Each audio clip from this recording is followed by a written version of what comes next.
Bienvenidos a esta nueva exploración. Hoy nos metemos con algo que, bueno, parece cotidiano, pero es increíblemente complejo. La imagen en el cine. Sí, totalmente. Solemos pensar en películas como simple entretenimiento, ¿no? Pero van mucho más allá. Son una manera de sentir, de pensar, de construir nuestra visión del mundo. Exacto. Una herramienta con un poder de influencia enorme. Así es. Y para entender ese poder, bueno, tenemos un conjunto de materiales muy interesante, la verdad. A ver. Hay textos fundamentales de teoría del cine, ¿viste? Como los de Bazin o Marcel. También análisis de películas concretas, con un ojo puesto en América Latina, claro, gracias a Roffinelli y Podalski, pero sin olvidar otras cinematografías. Importante eso. Y reflexiones desde la filosofía de la percepción, por ejemplo, con Merleau-Ponty. E incluso textos más personales, como memorias de cineastas o fragmentos de guión. Qué variado.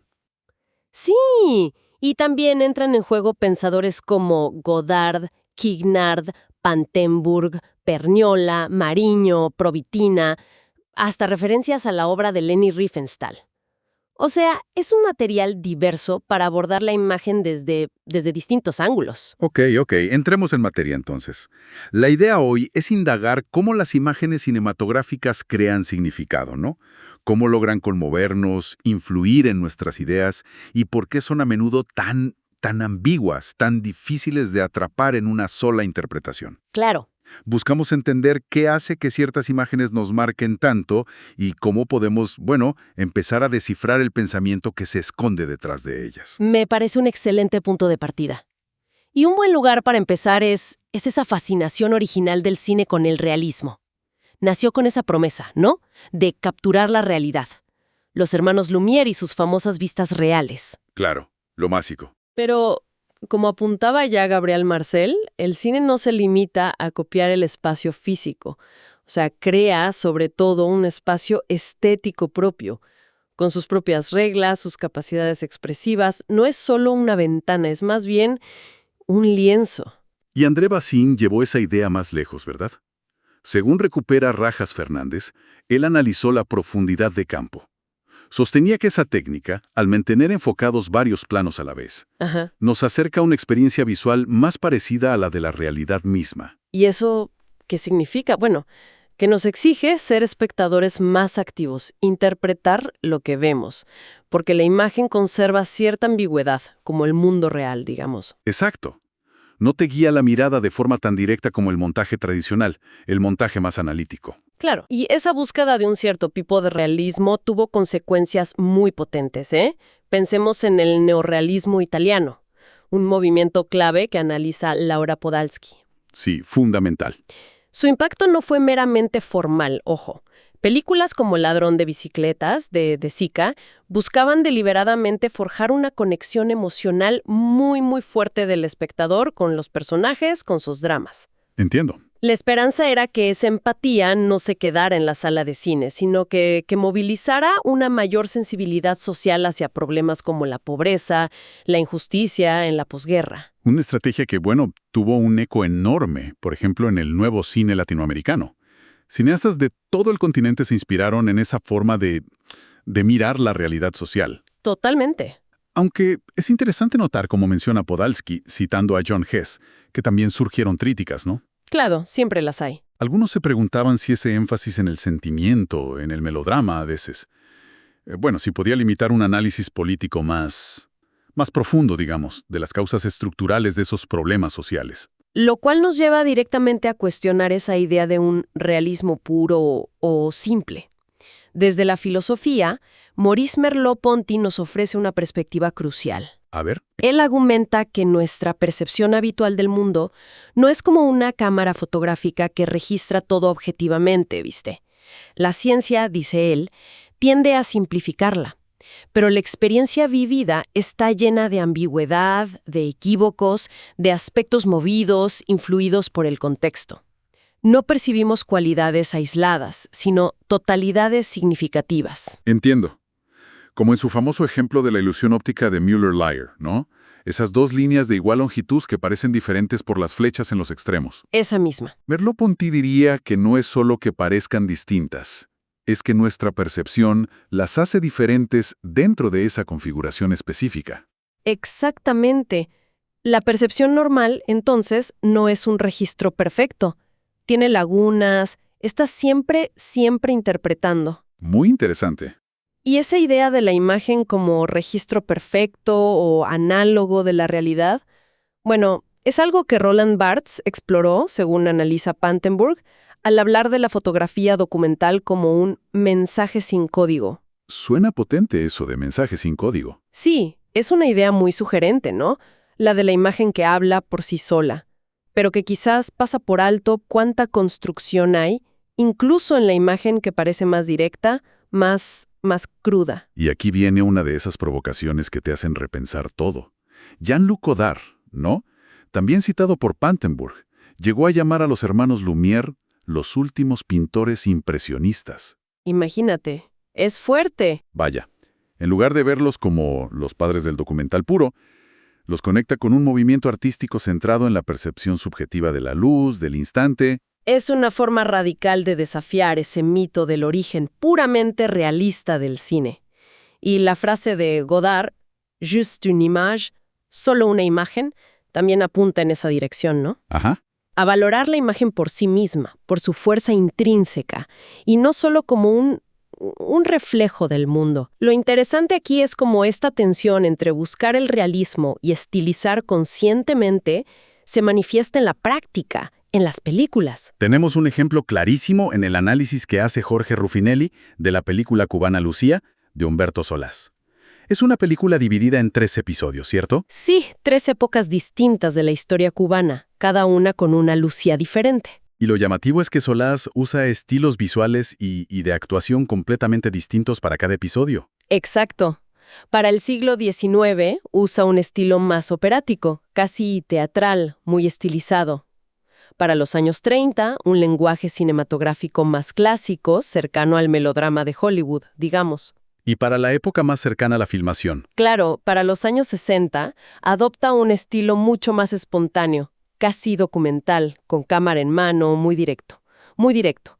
Ruffinelli señala cómo la forma cinematográfica se adapta para expresar el espíritu de cada época y para mostrar cómo el presente revolucionario está ligado a las luchas y opresiones del pasado. O sea que no hay un único realismo. Claro, no hay uno solo. Son distintas estrategias visuales para abordar la historia. Fascinante cómo la forma dialoga así con el contenido. Y eso nos conecta directamente con el segundo gran tema, el poder de la imagen para generar emociones, ¿no? Para afectarnos. Totalmente. Laura Podolsky subraya eso, que más allá de los mensajes ideológicos explícitos, el cine tiene una dimensión sensorial y afectiva que funciona con cierta autonomía. Hay algo en la imagen y el sonido que nos llega de forma más directa, más visceral. ¿Cómo en qué ejemplos? Ella analiza, por ejemplo, el documental La memoria obstinada de Patricio Guzmán. Es una película que revisita los lugares y las personas de su filme anterior, La batalla de Chile. Ah, sí. Podolsky argumenta que Guzmán no solo busca documentar el pasado, busca reavivar un compromiso emocional, una pasión política que quizás se había enfriado, ¿sabes? A través del impacto de los testimonios y de la observación empática de cómo esos recuerdos afectan a las nuevas generaciones que los escuchan. ¿El cine como un disparador de afectos, entonces? Exacto. Y supongo que eso funciona porque nos identificamos con lo que vemos en pantalla, ¿no es así? Ese es un mecanismo clave, sí. Como explica Enrique Pulecio Mariño, la identificación del espectador tiene raíces profundas en nuestra vida emocional. Él recuerda la famosa analogía de Alfred Hitchcock sobre la ventana indiscreta. ¿Cuál era? Que disfrutamos viendo situaciones de suspense o incluso terroríficas porque en el fondo nos sentimos seguros en nuestra butaca, separados de la acción. Es una especie de voyerismo controlado, digamos. Claro. Tiene ecos de la catarsis aristotélica, ¿no? El terror y la piedad que sentimos ante la tragedia, pero sabiendo que es una representación. ¡Exacto! Ahora, esa capacidad de tocar nuestras emociones más profundas también abre una puerta peligrosa, me imagino, la de la manipulación. Sin duda, es una preocupación constante en la teoría del cine. Podolsky, por ejemplo, plantea una lectura crítica de la película argentina La historia oficial. Una película muy conocida. Sí, reconoce su valor y su impacto, por supuesto. pero argumenta que al usar las convenciones del melodrama y centrarse en la toma de conciencia de una protagonista que al principio es inocente, bueno, podría ofrecer una visión algo cómoda de la dictadura, ¿Cómoda en qué sentido? en el sentido de que quizás elude preguntas más complejas sobre la complicidad social o las responsabilidades colectivas. Ella contrasta esto con otras obras que deliberadamente buscan desidentificar, o sea, incomodar al espectador para provocar una reflexión más crítica y menos complaciente. Entiendo. Y si hablamos de emociones, no podemos olvidar la música y el sonido. Son elementos potentísimos. Fundamentales. Pascal Quignard nos sumerge en una reflexión muy profunda sobre las conexiones ancestrales y a veces inquietantes entre la música, el poder, el sufrimiento y hasta el terror. ¿Cómo es eso? Remonta esa conexión a mitos como el arco de Apolo o el de Ulises en Homero, arcos que cantan al lanzar la flecha mortal. O sea, la música no siempre es inocente. Para él, Explora una dualidad fuerte, ¿verdad? Por un lado, la música como consuelo supremo. Piensa en Boecio componiendo la consolación de la filosofía mientras esperaba su ejecución. claro. Pero por otro, Quiñar la ve también como una fuerza de intrusión, de captura. Recuerda que Platón ya advertía sobre el poder de la música para apoderarse del alma y del cuerpo sin pedir permiso. Exacto. Quiñar llega a plantear que la música se ha convertido en una especie de ruido de fondo constante en nuestra sociedad, un tonos social, un asedio sonoro del que es difícil escapar y que puede incluso adormecer la conciencia. Es una visión bastante sombría de la omnipresencia musical. Mientras que Gabriel Marcel, en sus escritos sobre cine, aborda el sonido desde una perspectiva más ligada al lenguaje cinematográfico, ¿no? Sí, él destaca cómo el sonido no solo aporta realismo, sino que permite crear efectos subjetivos muy potentes. El sonido off, por ejemplo, ese sonido que sugiere presencias o acciones fuera de lo que vemos y que genera suspense o amplía el mundo narrativo. O el contrapunto entre imagen y sonido. Claro, que puede crear ironía o subrayar un significado oculto. Marcel también señala algo importante. A menudo es la imagen la que da su verdadero impacto y significado al sonido. Un ruido cualquiera puede volverse aterrador si lo asociamos a una imagen amenazante. Tiene sentido. Como el doblaje que cineastas como Renoir consideraban una monstruosidad, ¿sabías? Por romper la unidad de la actuación original y la necesidad de una perspectiva sonora, un intento de que el sonido se perciba desde el punto de vista de la cámara o del personaje, algo que buscaría desarrollar el cinema direct. El Cinema Direct. Sí, ese estilo documental que busca una mayor inmediatez y realismo, justamente intentando que el punto de escucha coincida con el punto de vista visual. Muy interesante. Y para ver cómo la emoción puede servir a la crítica social, Ruffinelli analiza El Norte, la historia de dos hermanos indígenas guatemaltecos que huyen de la represión y migran a Estados Unidos. Una película durísima. Sí, la película nos hace empatizar mucho con ellos. Muestra sus esperanzas iniciales a pesar de las enormes dificultades. Pero el desenlace es brutalmente trágico. La hermana muere de tifus, una enfermedad contraída por las ratas, durante el terrible cruce de la frontera. Y el hermano, justo cuando parece que va a conseguir un buen trabajo que podría cambiar su vida, Uf. tiene que elegir entre eso y quedarse con su hermana moribunda. Ujú. Y pierde la oportunidad, claro.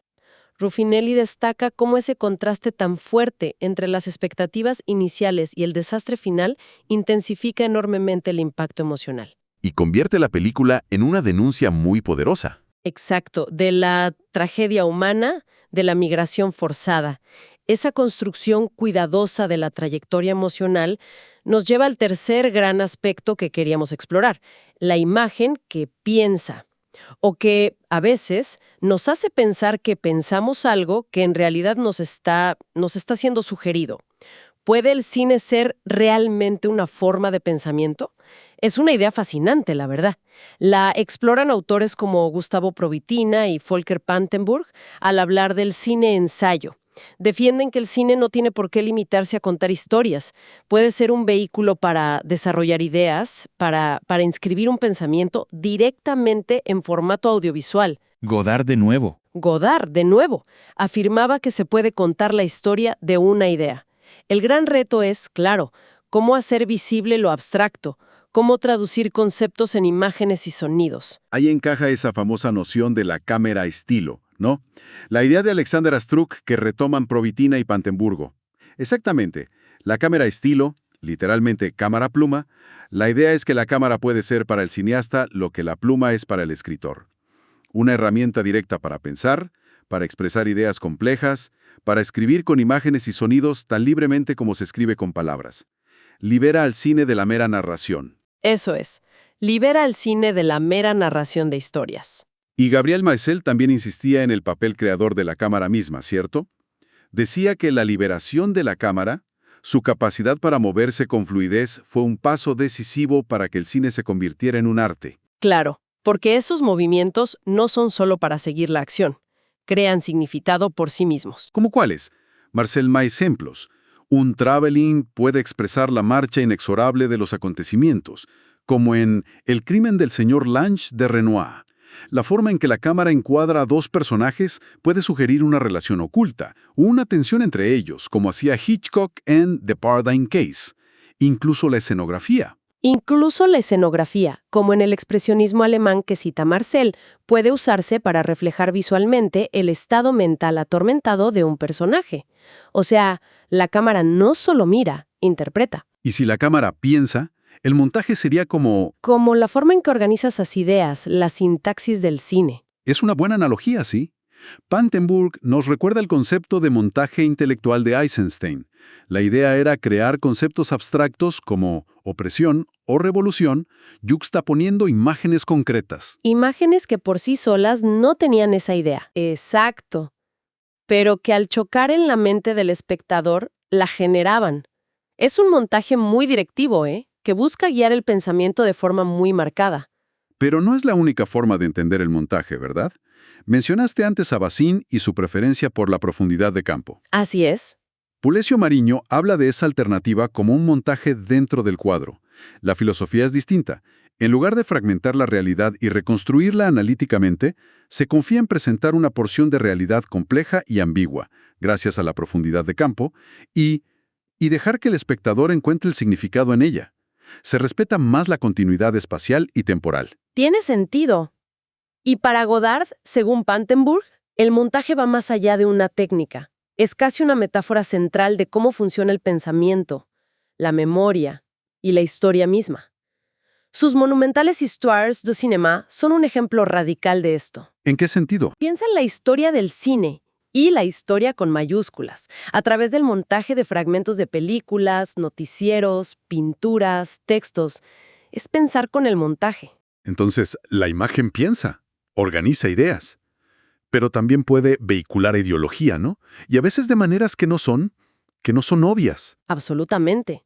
Mario Perniola, al comentar las ideas de los situacionistas, habla de cómo vivimos en una sociedad del espectáculo, donde todo tiende a convertirse en imagen, en representación. Y eso tiene consecuencias. Claro, las imágenes acaban mediando nuestras relaciones sociales y, a menudo, según esta visión crítica, sirven para ocultar las verdaderas relaciones de poder, como la lucha de clases, bajo una superficie de consumo y entretenimiento. Y el trabajo de un cineasta como Harun Farocki, que Pantenburg analiza en detalle, se dedica precisamente a eso, ¿no? A desmontar cómo funcionan esas imágenes en nuestra sociedad, cómo producen significado y poder. Exacto. Un punto clave aquí es el análisis que hace Farocki en Imágenes del Mundo y la inscripción de la guerra. Utiliza como punto de partida unas fotografías aéreas de Auschwitz tomadas por aviones aliados en 1944. ¿Y qué pasa con esas fotos? Lo impactante es que, en su momento, quienes analizaron esas fotos buscaban objetivos militares y no vieron los campos de exterminio, que estaban claramente registrados en ellas. Increíble. Farocki se pregunta sobre esta ceguera, sobre qué hace que veamos o no veamos algo en una imagen. Examina cómo se representa la guerra y cómo la fotografía, desde su invención, ha sido también una herramienta de vigilancia, de control, de catastro, y plantea si esta delegación de la visión en la máquina no conlleva también una forma de de desresponsabilización humana. Lo que nos devuelve a esa idea de la ambigüedad fundamental de la imagen, que ya veíamos con Merleau-Ponty. La percepción no es unívoca, no es directa. Merleau-Ponty insistía en eso. La percepción admite lo equívoco, lo ambiguo. Los objetos no son entidades fijas con propiedades definidas. Su apariencia se modela por el contexto, por nuestra atención, por nuestras expectativas. Siempre hay lagunas en lo percibido, zonas de indeterminación. Y Gustavo Provitina aplica esto al cine. Dice que las imágenes fílmicas tienen conexiones múltiples, horizontales, con la imagen que viene antes y la que sigue en la secuencia. Ajá. Pero también verticales, con todo un campo de significados, símbolos, referencias culturales que cada espectador activa de manera diferente según su propia sensibilidad y conocimiento. Claro, por eso una misma película puede generar lecturas tan diversas. Y un caso que, condensa muchas de estas tensiones entre el poder estético de la imagen, la intención del artista, la ideología, la interpretación histórica, es el de Leni Riefenstahl. Un caso complejo, sí. Sus películas más conocidas, como Olimpia, sobre los Juegos Olímpicos de Berlín 1936, o El triunfo de la voluntad, sobre el Congreso del Partido Nazi en Nuremberg, son ejemplos innegables de una cinematografía visualmente muy poderosa, muy innovadora para su época. Estéticamente impactantes, sin duda. Pero al mismo tiempo, son inseparables del contexto histórico y político en el que surgieron, ¿no? Exactamente. Las fuentes que tenemos, incluyendo sus propias memorias donde ofrece su perspectiva personal y el análisis histórico de su recepción, señalan que estas obras son profundamente problemáticas por su clara asociación y función propagandística para el régimen nazi. Ahí está el nudo. Representan esa encrucijada compleja y a menudo incómoda, donde una estética impactante se pone al servicio de una ideología totalitaria. Es fundamental reportar esta tensión, la fuerza innegable de sus imágenes y al mismo tiempo la grave controversia ética y política que generan, sin emitir un juicio de valor sobre sus intenciones personales, que es imposible, pero sí reconociendo el problemático legado histórico de su obra más famosa. Después de todo este recorrido, que ha sido intenso, ¿qué podemos llevarnos? Hemos visto que la imagen cinematográfica es increíblemente polifacética, ¿no? Muchísimo. Tiene esa capacidad casi mágica de simular la realidad, de hacernos sentir que estamos ahí. Tiene el poder de conmovernos profundamente, de hacernos llorar o reír. Puede persuadirnos, organizar nuestro pensamiento, incluso ayudarnos a entender ideas complejas. Pero al mismo tiempo, y esto es crucial, hemos visto que también puede ocultar, simplificar, manipular o directamente engañar. La imagen nunca es una ventana transparente y neutra hacia el mundo. Siempre es una construcción. Una lente. Una lente, exacto, que tiene una forma particular, que aplica filtros, que responde a intenciones, sean conscientes o no, y a contextos específicos. Entonces, ¿qué significa todo esto para nosotros como espectadores? Queda una pregunta importante flotando, creo. Si las imágenes tienen este poder tan grande para moldear cómo percibimos la realidad, cómo recordamos la historia, pensemos en el cine sobre traumas históricos o en figuras tan controvertidas como Riefenstahl, ¿cómo podemos desarrollar una mirada más crítica? Más consciente. Esa es la gran pregunta, ¿no? ¿Cómo podemos aprender a leer el pensamiento que hay detrás de la imagen, como nos proponen los teóricos del cine-ensayo? A detectar sus estrategias, sus posibles sesgos. Pero sin perder al mismo tiempo la capacidad de ser afectados por su belleza, por su fuerza emocional, que también es parte fundamental de la experiencia. Claro, ese es el equilibrio delicado. Quizás la clave está en no ver estas dos actitudes como opuestas. Tal vez se trate de cultivar esa percepción crítica de la que hablaba Merleau-Ponty. Una percepción que es a la vez apertura al mundo y trabajo de interpretación. Una doble mirada, digamos. Algo así. Y como sugiere Podalski, aprender a analizar las distintas dimensiones de la experiencia fílmica, la sensorial, la estética, la ideológica, reconociendo sus interconexiones, pero también sus especificidades.